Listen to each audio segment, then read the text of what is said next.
UAE ने उदार नीति अपनाकर खुद को वैश्विक निवेश और व्यापार का सुरक्षित केंद्र बना लिया। आज यूएई मिडिल ईस्ट का सबसे बड़ा एफडीआई यानी फॉरेन डायरेक्ट इन्वेस्टमेंट हब है, जहां हर साल 20 से 25 अरब डॉलर से अधिक का विदेशी निवेश आता है। धार्मिक सहिष्णुता से यूएई को भारतीय और पश्चिमी वर्कफोर्स का भरोसा मिला है, जिससे अर्थव्यवस्था मजबूत हुई है। आज से दुबई और अबू धाबी मिलकर यूएई को दुनिया के टॉप 10 ग्लोबल फाइनेंशियल सेंटर्स में शामिल करते हैं।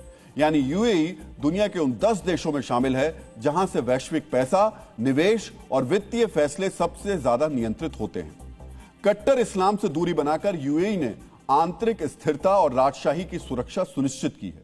आज यूएई में एक स्थिर सरकार है और देश की जीडीपी 500 अरब डॉलर के आसपास है, जिसमें तेल के अलावा व्यापार, रियल एस्टेट, फाइनेंस और लॉजिस्टिक्स का बड़ा योगदान है। मंदिर, चर्च और सिनेगॉग की अनुमति देकर यूएई ने टॉलरेंस कैपिटल यानी सभी धर्मों को सम्मान देने वाले देश की छवि बनाई है। इसी वजह से 150 से ज्यादा देशों की 5 लाख से अधिक कंपनियां यूएई को अपना रीजनल या ग्लोबल बेस बनाकर काम कर रही हैं। डीएनए मित्रों, इसका मतलब आप समझ रहे हैं, उदार नीति ने यूएई को मिडिल ईस्ट का स्थायी किंग बनाया है। मिडिल ईस्ट में कई संपन्न देश हैं, लेकिन ये सभी ऑयल की इकोनॉमी पर निर्भर करते हैं। यानी जिस दिन तेल या तेल की जरूरत खत्म हो जाएगी, उस दिन मिडिल ईस्ट के बाकी देशों की संपन्नता भी खत्म हो जाएगी।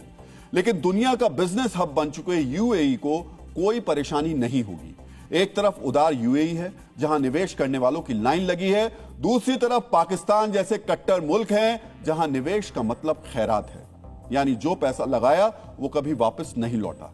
इसीलिए कोई पाकिस्तान की तरफ नहीं देखता और यूएई के विकास मॉडल को अपनाकर दुनिया भर के मुस्लिम देश अब भारत से संबंध मजबूत कर रहे हैं। इस लिस्ट में सऊदी अरब भी शामिल है, इस लिस्ट में अफगानिस्तान भी शामिल है। डीएनए मित्रों, आज दिल्ली में भारत के प्रधानमंत्री और यूएई के राष्ट्रपति की मुलाकात की तस्वीरें सिर्फ इस्लामाबाद में नहीं देखी जा रही होंगी, बल्कि वॉशिंगटन में मौजूद राष्ट्रपति ट्रंप की दिलचस्पी भी इस मुलाकात में होगी।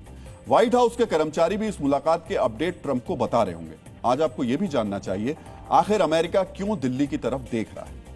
ट्रंप की गाजा योजना में यूएई मुख्य भूमिका निभा रहा है। ट्रंप ने भारत को भी इसमें शामिल होने का न्योता दिया है।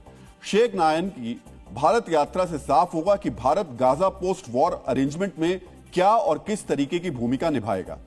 यूएई और सऊदी अरब के बीच यमन, सूडान और क्षेत्रीय नेतृत्व को लेकर मतभेद है। ट्रंप देखेंगे कि यूएई भारत को बैलेंसिंग पार्टनर की तरह कैसे इस्तेमाल कर रहा है। ट्रंप को यूएई भारत निवेश और ट्रेड डील्स ये दिखा सकती है कि भारत अमेरिका के टैरिफ दबाव से बचने के लिए कौन से वैकल्पिक आर्थिक रास्ते बना रहा है और यूएई इसमें भारत की कैसे मदद कर रहा है। भारत और यूएई रुपए दिरहम में व्यापार को तरजीह दे रहे हैं। भारत के यूपीआई और यूएई के आईपीपी सिस्टम को दोनों देश बढ़ावा दे रहे हैं। यहां से ट्रंप को संकेत मिल रहा है कैसे भारत और यूएई व्यापार में डॉलर की निर्भरता धीरे धीरे घटा रहे हैं। यूएई भारत का बड़ा ऊर्जा सप्लायर है। ट्रंप प्रशासन यह देखेगा कि भारत यूएई साझेदारी से ऑयल प्राइस, सप्लाई और ओपेक बैलेंस पर क्या असर पड़ सकता है। भारत से मिडिल ईस्ट के रास्ते यूरोप तक जाने वाला कॉरिडोर यानी आईएमईसी ट्रंप की चीन विरोधी रणनीति से मेल खाता है। यूएई के राष्ट्रपति की यात्रा से साफ होगा कि भारत यूएई इस कॉरिडोर के काम को कितनी तेजी से आगे बढ़ा रहे हैं। सोचिए, अगर भारत यूएई सहयोग से दुनिया की सुपर पावर के इतने हित जुड़े हैं तो यह साझेदारी दुनिया के लिए कितनी महत्वपूर्ण है। भारत यूएई का संबंध दुनिया को यह संकेत देता है कि ऊर्जा, निवेश और भुगतान प्रणालियों में स्थिरता और वैकल्पिक रास्ते बन रहे हैं, जिससे वैश्विक व्यापार को अनिश्चितता से राहत मिल सकती है। इसके अलावा यूएई ईरान के खिलाफ जंग में ट्रंप का सहयोगी भी रहा है, जहां सऊदी अरब अमेरिका को ईरान पर हमला नहीं करने की सलाह दे रहा है। वहीं यूएई चुपचाप अपना काम कर रहा है। माना जा रहा है अमेरिकी सैनिक यूएई से ही इस संभावित हमले की तैयारी कर रहे हैं। मित्रों, हमने आपको इससे पहले बताया भारत और यूएई साउथ एशिया और मिडिल ईस्ट के पावर बैलेंस पर भी एक दूसरे के रणनीतिक सहयोगी बनने को तैयार हैं और इस वक्त मिडिल ईस्ट पर असर डालने वाली सबसे बड़ी हलचल इस्लामिक नेटो की परिकल्पना है, जिस पर पाकिस्तान, सऊदी अरब और तुर्की ये तीनों मुल्क देश काफी आगे बढ़ चुके हैं।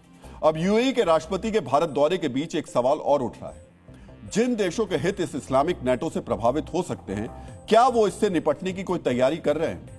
हमने आपको भारत और यूएई के रणनीतिक सहयोग की जानकारी दी, लेकिन क्या भारत और यूएई भी अपना नेटो यानी सैन्य गठबंधन बना सकते हैं और इस्लामिक नेटो को काउंटर करने के लिए अगर कोई सेकुलर नेटो बना तो उसमें इस क्षेत्र के कौन कौन से देश शामिल हो सकते हैं। आज हमने आपके लिए इस पर भी एक विश्लेषण तैयार किया है। डीएनए मित्रों, विशेषज्ञ मानते हैं परमाणु बम रखने वाले पाकिस्तान, तकनीक में तुर्की और ऑयल रिच इकोनॉमी वाले सऊदी के संभावित सैन्य गठबंधन जिसे इस्लामिक नेटो कहा जा रहा है, उसकी तोड़ भारत, यूएई और इजराइल का सेकुलर सैन्य गठबंधन हो सकता है। भारत के यूएई और इजराइल के साथ रणनीतिक संबंध मजबूत है, लेकिन मिडिल ईस्ट में यूएई की वो असरदार देश है जो इजराइल के करीब है। कैसे हाल के दिनों में यूएई और इजराइल की साझेदारी मजबूत हुई है, आज आपको यह भी समझना चाहिए। दोनों देश ईरान के मिसाइल, ड्रोन नेटवर्क और इस्लामिक आतंकी संगठनों से खतरे को लेकर खुफिया जानकारी साझा कर रहे हैं। दोनों देशों के बीच 2020 से लेकर द्विपक्षीय व्यापार लगभग शून्य था, जो 2023-24 में $2.5 अरब के आसपास पहुंच गया है। 2020 में अब्राहम अकॉर्ड्स के बाद दोनों देशों के दूतावास खुले, सीधी उड़ानें शुरू हुई, पर्यटन और व्यापार तेज हुआ है। यूएई के तेल टर्मिनल, बंदरगाह, एयरपोर्ट्स जैसी अहम जगहों की साइबर सुरक्षा में इजराइल तकनीकी उपयोग साबित हो रहा है। दोनों देशों के बीच ड्रोन रोधी सिस्टम और एयर डिफेंस पर तालमेल भी हुआ है। इसके अलावा गाजा में इजराइल हमास युद्ध के बीच यूएई इजराइल का मददगार बना था। एक खुफिया दस्तावेज के आधार पर दावा किया गया था कि यूएई ने इजराइल को सीधे सैन्य, खुफिया और लॉजिस्टिक सहायता देने की योजना बनाई थी। यह यूएई और इजराइल के बीच अब तक के सबसे प्रत्यक्ष सैन्य सहयोग को उजागर करता है। दोनों देश धर्म से ज्यादा हित पर आधारित नीति चाहते हैं। टर्की, कतर के मुस्लिम ब्रदरहुड विचार को पसंद नहीं करते हैं।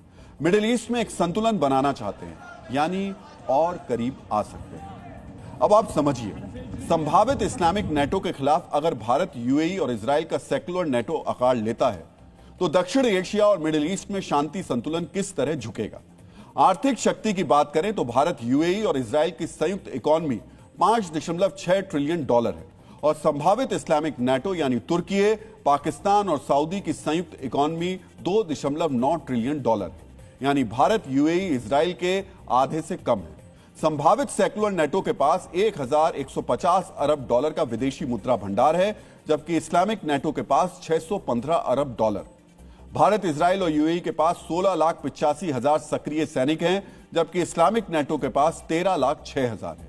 संभावित सेकुलर नेटो के पास 1,000 से ज्यादा लड़ाकू विमान हैं, जिसमें इजराइल के 5वीं पीढ़ी के F-35 जैसे आधुनिक फाइटर जेट भी शामिल हैं, जबकि इस्लामिक नेटो के पास सिर्फ 900 हैं। भारत, इजराइल और यूएई के संभावित गठबंधन में भारत के पास 2 एयरक्राफ्ट कैरियर हैं, जबकि इस्लामिक नेटो के पास एक भी नहीं है। सेकुलर नेटो के पास 300 से ज्यादा युद्धपोत हैं, जबकि इस्लामिक नेटो के पास सिर्फ 200 हैं। परमाणु हथियारों की संख्या में भी सेकुलर नेटो मजबूत है। भारत और इजराइल के पास 300 से भी ज्यादा परमाणु हथियार हैं, जबकि इस्लामिक नेटो में सिर्फ पाकिस्तान के पास 165 परमाणु हथियार हैं।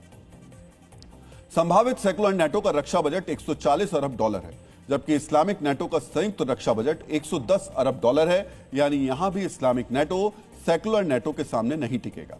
इसके अलावा तकनीक, समुद्री ताकत, स्थायी इकोनॉमी सेकुलर नेटो के लगातार मजबूत होने की गारंटी है। दूसरी तरफ इस्लामिक नेटो में पाकिस्तान और तुर्की की आर्थिक स्थिति अस्थिर है। इसी के साथ मिडिल ईस्ट के बहरीन, इजिप्ट, जॉर्डन, मोरक्को और ओमान जैसे देश भी तुर्की और पाकिस्तान से वैचारिक दूरी की वजह से संभावित सेकुलर नेटो के साथ आ सकते हैं, जबकि तुर्की के विरोधी ग्रीस और साइप्रस इजराइल से समझौता कर चुके हैं। अब जिस तरह इस्लामिक नेटो का शोर तेज हो रहा है, उसके जवाब में सेकुलर नेटो की चर्चा भी तेज हो रही है, जिसे यूएई के राष्ट्रपति के दौरे ने अब और ज्यादा मजबूत कर दिया है।